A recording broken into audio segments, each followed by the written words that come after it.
मैं कौशिक मेहता। हर 10 अगस्त को हम लायन डे का उत्सव मनाते हैं।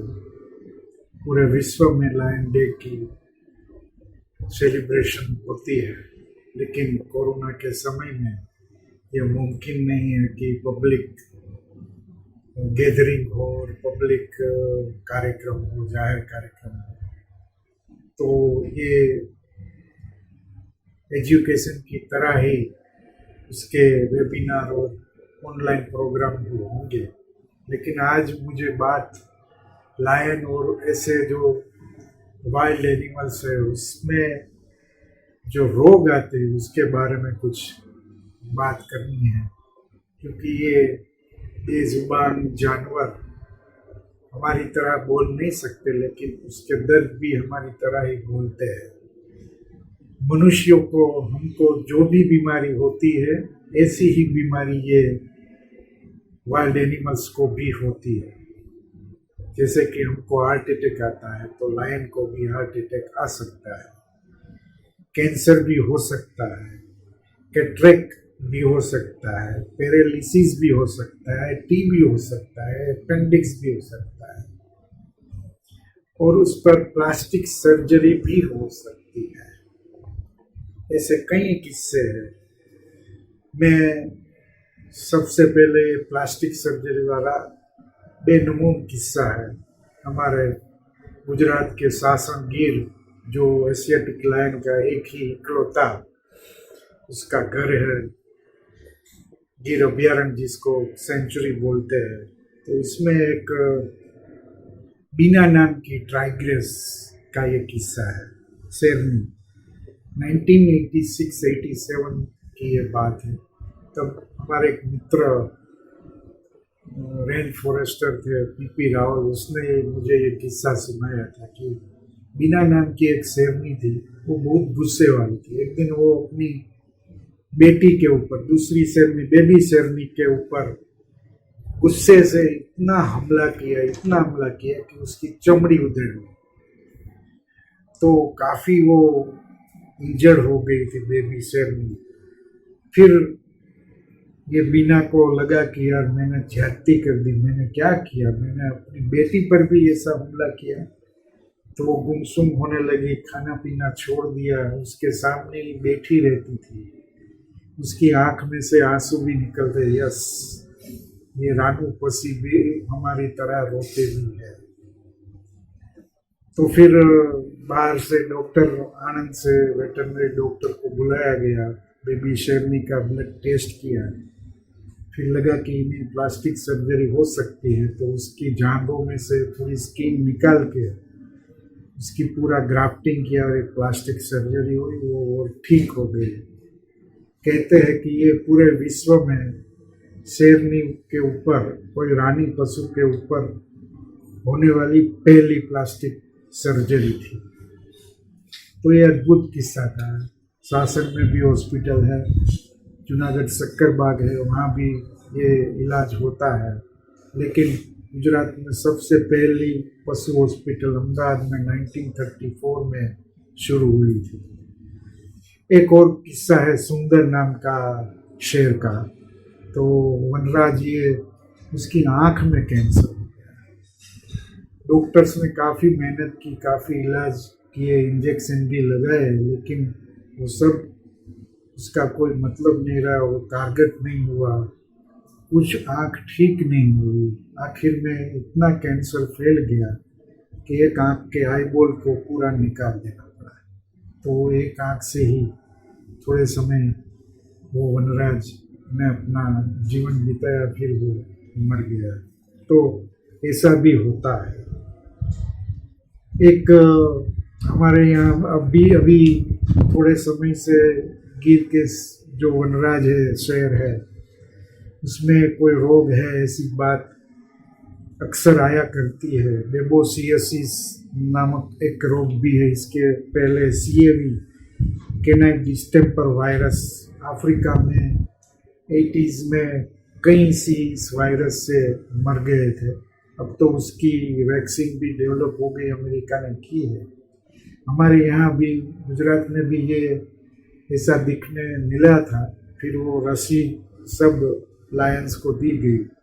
लेकिन अभी जो बेबेसियोसिस जो आया है, वो गुजराती में इतरडी बोलते हैं, टिक जिसको इंग्लिश में कहते हैं, उसकी वजह से वो उसके ब्लड में जाके इन्फेक्शन लगा देता है और वनराज मर जाता है। इसका इलाज क्या है ये मालूम नहीं, लेकिन ऐसी बातें चल रही है कि ये रोग की वजह से कई शेर मर गए।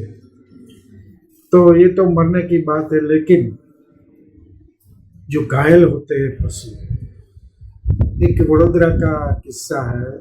वहाँ एक शेरनी को रेबीज यानी गुजराती में हड़कवा बोलते, तो वो पहला क्या है सिम्टम्स, आप लायन या फिर तेंदुआ हो या बाघ हो, जो भी हो, वो गुमसुम हो जाता है, खाना पीना छोड़ देता है। तो समझ लीजिए कि कुछ उसको बीमारी आई है। जैसे हमारा सिम्टम्स होता है वैसा ही उसमें भी दिखने को मिलता है। तो ये रेबीज होने के बाद वो खाना पीना धीरे धीरे छोड़ने लगा और आखिर में उसका कोई कहता है कि इलाज नहीं है, वो मर जाता है आखिर में, क्योंकि वो अपने आप पर ही हमला करता रहता है। इसमें से उसकी तबीयत ज़्यादा बिगड़ जाती है। एक ये गिर शासन का ही किस्सा है। एक शेरनी को साथ में ही पैरालिसिस हुआ। कहते हैं पैरालिसिस की भी रिकवरी लगभग आती नहीं है। तो एक प्रकार से दिमागी वायरस की बीमारी भी उसको बोलते हैं। एक शेरनी को स्तन में गांठ हो गई थी, तो उसका भी ऑपरेशन हुआ था। ऐसे जो घायल हो जाता है रानी पशु, तो उसको ट्रैंक्विलाइज गन से दिया जाता है, या तो दूसरा एक इंस्ट्रूमेंट रहता है, उससे ये बेभान करने की जो बात है तो किया जाता है। इसमें ध्यान ये रखना पड़ता है कि डोज कितना दे। कम दे तो वो जल्दी से बाहर आ जाता है उसमें से, और ज़्यादा दे तो मरने की भी चांसेस रहती है। तो ये पूरा कितना डोज देना है वो आपको ध्यान में रखना पड़ता है। और उसके लिए जब ऑपरेट करते हैं तो खास प्रकार का केज भी होता है कि जिसमें पशु को रखते हैं और वो हिल नहीं सकता। तो सर्जरी या और भी कुछ इलाज है वो ठीक तरह से हो सकता है।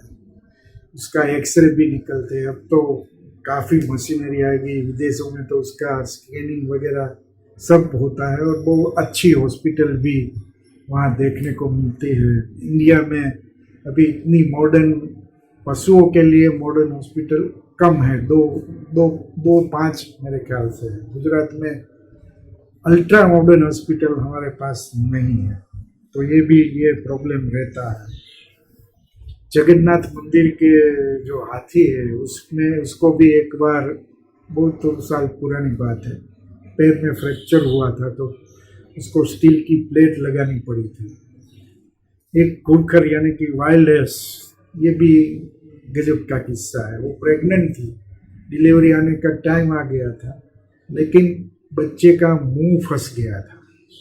तो काफ़ी कोशिश की पैरों से लेके उसको खींचने की, लेकिन बच्चा निकल ही नहीं रहा था। आखिर में जो हमारे यहाँ महिलाएं होती है और डिलीवरी नॉर्मल डिलीवरी नहीं होती, तो फोर्सेप या फिर सिजेरियन किया जाता है। ऐसा ही इस किस्से में भी हुआ, पूरा सिजेरियन करना पड़ा, बच्चे को बचा लिया गया। तेंदुआ की पूंछ में तो गैंग्रीन हो गया था, तो पूंछ काटनी भी पड़ी थी। तो ऐसे कई किस्से देखने को मिलते हैं। तो एक गुजारिश ये भी है कि आप जब भी किसी प्राणी संग्रहालय में जाए तो ऐसा वैसा कुछ मत खिलाए। लोग प्लास्टिक भी उसमें फेंक देते हैं, जो फास्ट फूड आता है उसका जो रेपर है वो भी फेंक देते हैं। हमारे यहाँ बेट द्वारका में जो पंखी आते हैं उसको लोग गांठिया भी खिलाते हैं, तो उससे उसको हानि पहुँचती है। कई किस्से में गाय और पशुओं में भी ऑपरेट करने के बाद उसमें से प्लास्टिक का कचरा भी निकलता है। तो ये बेजुबान जानवर है। हमारी जो साइकिल है पूरी, उसमें वो एक हिस्सा है। जंगल है तो हम सब है, क्योंकि ग्रीन कवरेज की जो बात होती है वो उसी का ही हिस्सा है। तो हमें अच्छा वातावरण मिलता है। ये पशु लोग हमारा गौरव है, हमारा पूर्वज भी कह सकते हैं। जो हमारे कितना कुदरत ने क्या क्या हमको नहीं दिया, जंगल में कैसे कैसे पशु प्राणी पक्षी दिए हैं। तो उसकी हिफाजत भी हमारी जवाबदारी है, जवाबदेही है। सरकार ही नहीं, हम भी इसमें हमारा योगदान दे।